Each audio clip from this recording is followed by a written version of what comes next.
पारंपरिकदृष्ट्या शेकापचा बालेकिल्ला असलेल्या अलिबाग विधानसभेत यंदा तिरंगी लढत होत आहे।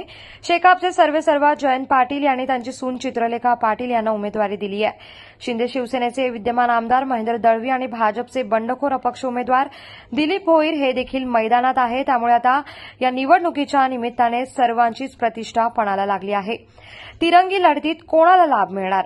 भाजपचे बंडखोर उमेदवार दिलीप भोईर यांची मतदारसंघात ताकद किती?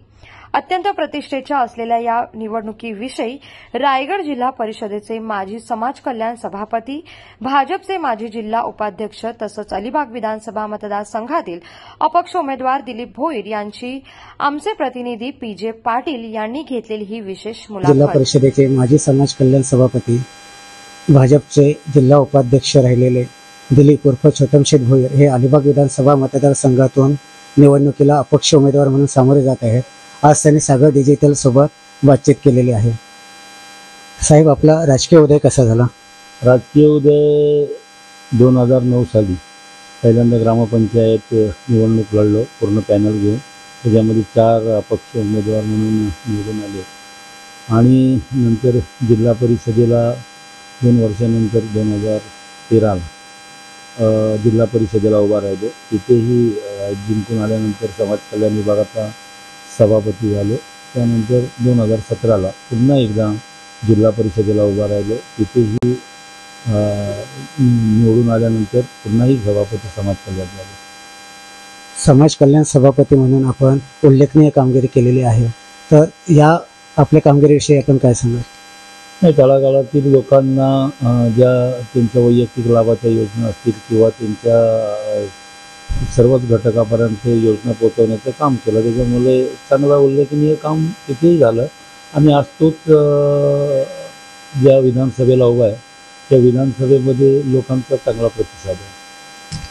2.5 वर्षांपूर्वी आपण भाजपमध्ये पक्षप्रवेश केला, विधानसभा निवडणूक लढवण्याच्या दृष्टीने तयारीही केली आणि ऐन वेळेस आपल्याला भाजपकडून तिकीट न मिळाल्याने आपण अपक्ष म्हणून निवडणूक लढत आहे, तर हा अनुभव कसा होता? नक्कीच भारतीय जनता पार्टीमध्ये मी गेल्या 24 महिन्यापूर्वी पक्षप्रवेश केला आणि पक्षप्रवेश केल्यानंतर विधानसभेच्या निवडणूक प्रमुख म्हणून मी काम बघत होतो। घरपर्यंत जाऊन प्रत्येकाच्या घराघरापर्यंत जाऊन सगळ्याच शासनाच्या आलेल्या योजना, केंद्र सरकार असो किंवा राज्य सरकारच्या योजना घरापर्यंत घेऊन गेलो आणि आज ज्या वेळेला असं वाटत होतं की निवडणूक प्रमुख असल्या कारणाने भारतीय जनता पार्टीच्या कमळाच्या चिन्हावरती आपण निवडणुकीत उभे राहू। पण एकंदरीत पाहिलं तर इथल्या सर्वच जनतेचं म्हणणं होतं की आपण भारतीय जनता पार्टीतून तिकीट न मिळालं आपण अपक्ष फॉर्म भरावा, असं एकंदरीत जनतेचा कौल होता। त्याचप्रमाणे कसं झालं की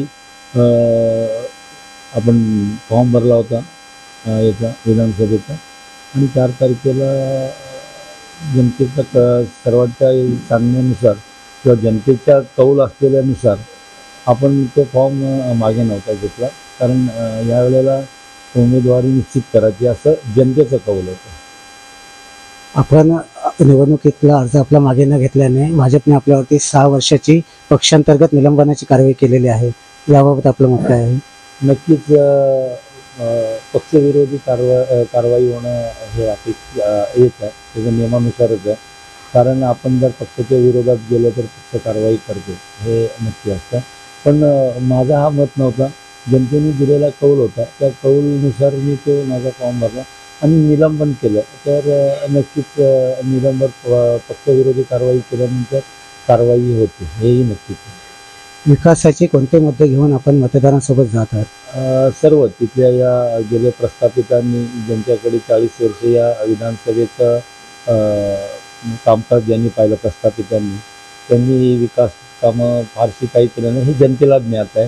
त्याच्यानंतर आत्ताचे जे विद्यमान आमदार आहेत त्यांनीही कुठे विकासात्मक कामं केली असंही सांगता येणार नाही, कारण पर्यटनाच्या दृष्टिकोनातून असेल किंवा इथले जे भूमिपुत्र आहेत त्यांच्यासाठी नोकरी व्यवस्थापन होणं गरजेचं होतं किंवा इथल्या मूलभूत सुविधा ज्या प्रत्येक शासनाने दिलेल्या किंवा केंद्र सरकारने दिलेल्या मूलभूत सुविधा त्यांना मिळणं गरजेचं होतं, त्या आत्तापर्यंत तसं मिळालं नाही। कारण इथे ह्या विधानसभेचं अनेक प्रश्न आहेत, ते प्रश्न आजपर्यंत विधानसभेमध्ये कोणतेही मांडलेच गेले नाही. त्याच्यामुळे इथे विकासात्मक तसं काही झालेलं नाही. आणि असे बरेचसे मुद्दे आहेत.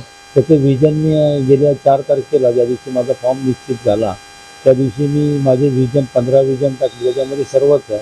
बळीराजासाठी असेल, शेतकरी बळीराजासाठी असेल, किंवा हॉस्पिटलाइज असेल, किंवा इथल्या शिक्षणाच्या धोरणातून असेल, किंवा मुलांना क्रीडाच्या संदर्भातला असेल, अनेक असे कृषी संदर्भात असतील, अनेक सगळेच विषय घेऊन मी या निवडणुकीमध्ये भूमिका घेऊन उतरलेला आहे.